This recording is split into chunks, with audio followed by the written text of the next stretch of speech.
Hello, welcome to Michelle Sews Again. I'm Michelle. Today I'm going to talk to you about my experience sewing the Mersis top from pattern company Pattern Fantastique. So if that sounds interesting to you, then. So I had made this tie-dye fabric and I had put out on my community tab on YouTube and asked you guys to vote for which pattern I should make with my tie-dye fabric. So I gave you the option of the seamwork Marlowe top, which I recently made in like a lilac and white seersucker stripe, which I loved, and the Mersis top, which is something I've had in my stash. I have planned to make a dress version, but I thought a shirt version would be really cute. So I gave you guys the option of those two. It was freaking unanimous. Not a single vote for Marlowe, which made me a little bit sad because I do love my Marlowe, but I was super excited because it took the guesswork out of it for me. I knew I would be happy with either one because I really wanted a V-neck top. And yeah, so you guys voted on the Mersis 100%. So here we go. All right, so the description of this top from the pattern company is that it's a shift dress with dynasty balloon sleeves. They actually said dynasty balloon sleeves because they say that it's an 80s glam kind of a pattern. Not sure I agree with that, but it is fun. It does have these fabulous balloon sleeves. And it's a double V-neck. So it's a V-neck in the front and a V-neck in the back. The one in the back is a little bit deeper than the one in the front. It is easy to tell the difference between the front and the back. They're not exactly the same. So the shoulder seams are right here. The V-neck on the front stops here. And you can see how deep the one in the back goes, but it's not so deep that your bra shows. They put in the description that it was intentional. They made sure that the majority of bras would be covered with this pattern. The pattern comes with 3 length options. There's the top version, which is what I made. There is a midi dress length, which goes, right under the knees, and then there's an ankle length dress. As this becomes a dress, it tapers in. So it's not just a shift that's the same width all the way down. It does taper as it drapes to the bottom. Sizing wise, it comes in sizes 6 to 26. Those measurements, and these are finished measurements, so this is after the garment is made up, is bust ranges from 31 7/8 to 51 9/16. And for context, this is how much ease I have.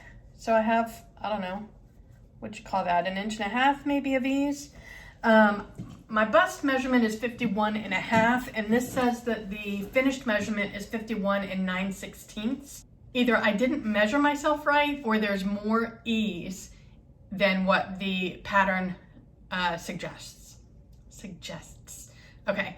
Waist measurements go from 24 7/16 from the smallest to 44 1/8 to the biggest. Hips go from 34 5/8 to 54 5/16. So my measurements are all, obviously I made the size 26 based on my measurements. And it's a pretty good fit. Like, it's not super oversized like most of, sorry for the mess. You can see I'm in the middle of making my collab with Sarah. But look, so here's the fit. Like, if I pull this in, that's me. So it's not fitted. I don't do fitted. And it's not super oversized. It's like just the right amount of ease so that the garment looks like it fits me without being sloppy looking.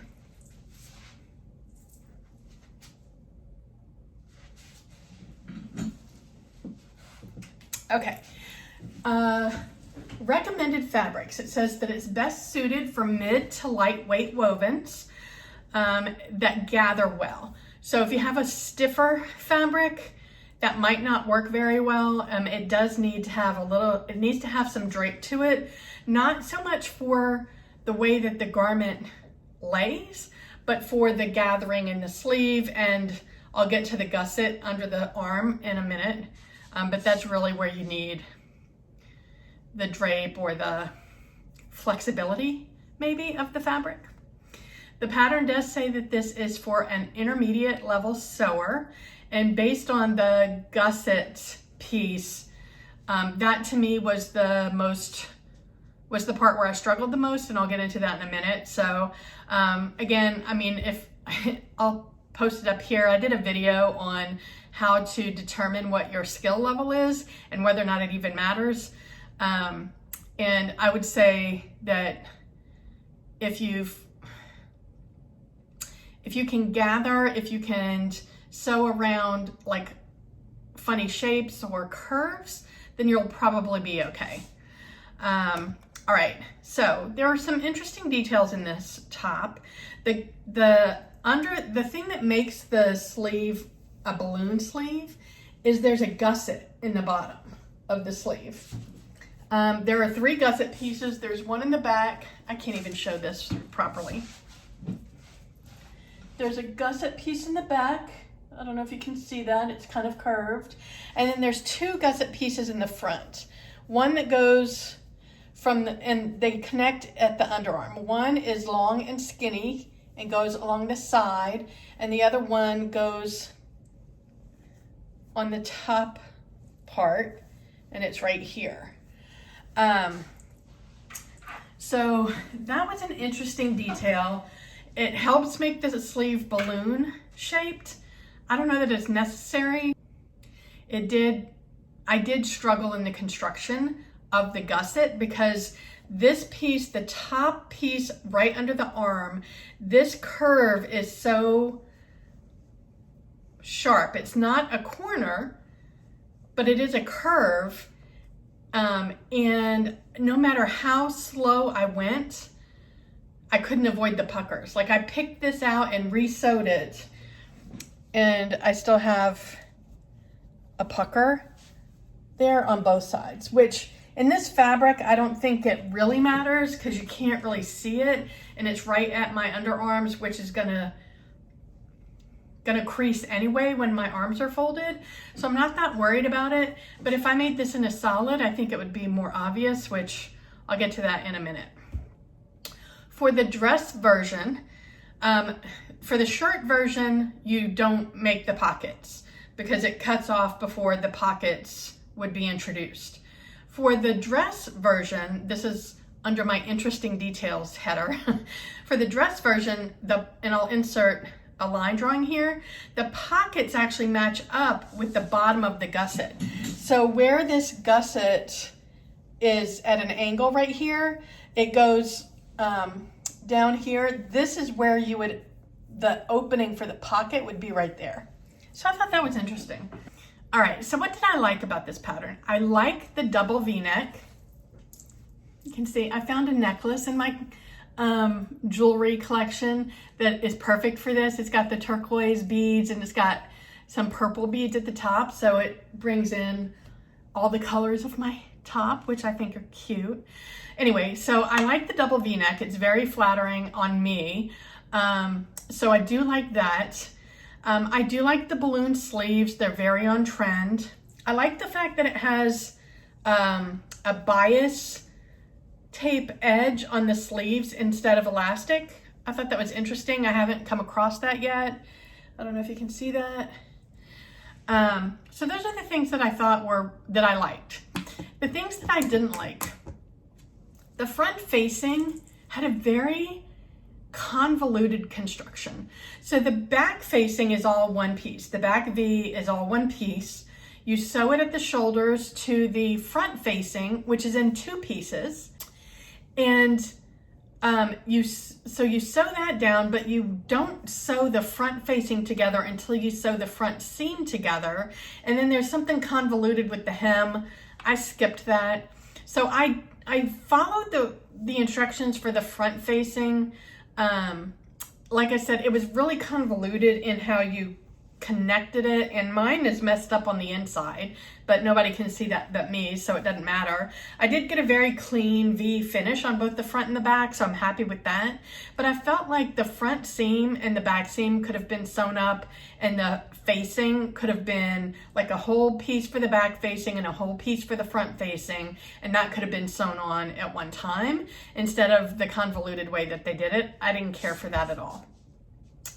As far as the hem went, I don't even know what they were trying to tell me to do, so I just turned it up. I just did a regular hem. Like I did add 2 inches to the length because I held the pattern piece up to my body, and where the pattern piece was ending was where I wanted my top to end.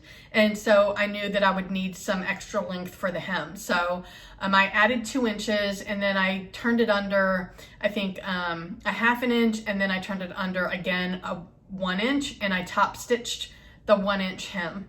So out of the 2 extra inches, I hemmed 1.5 inches.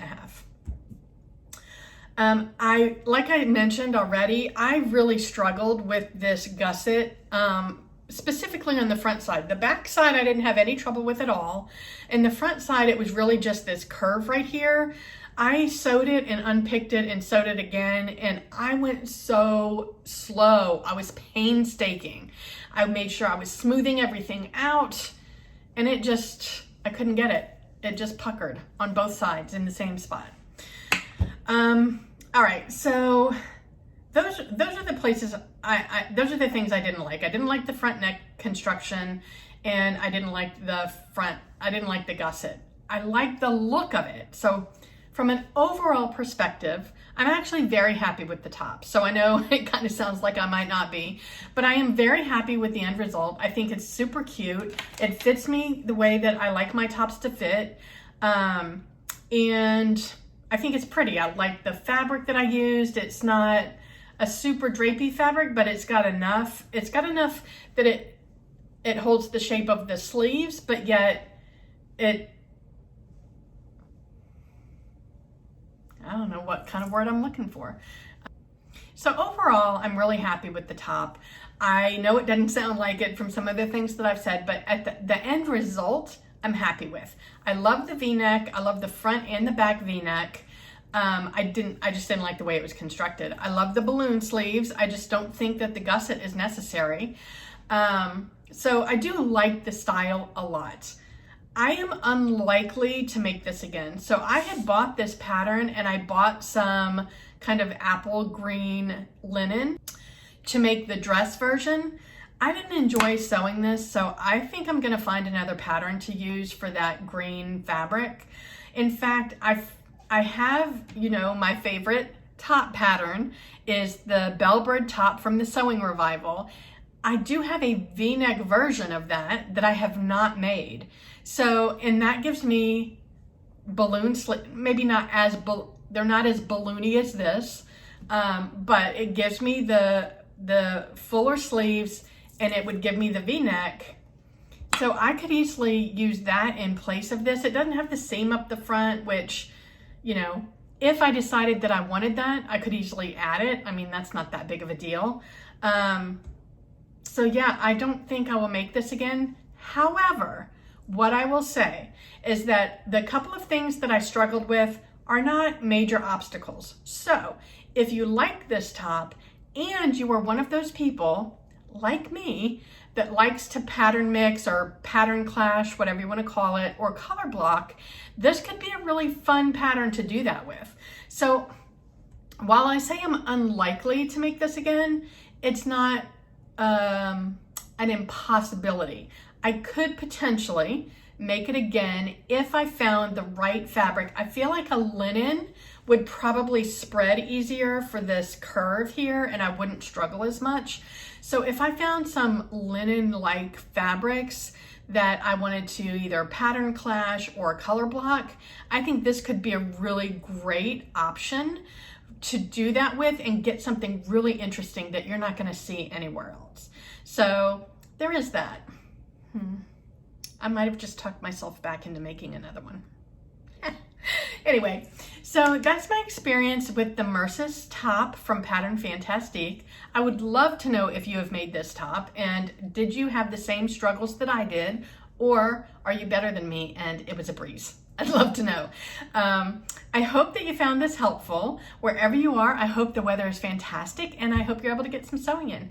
Thank you so much for joining me. Bye.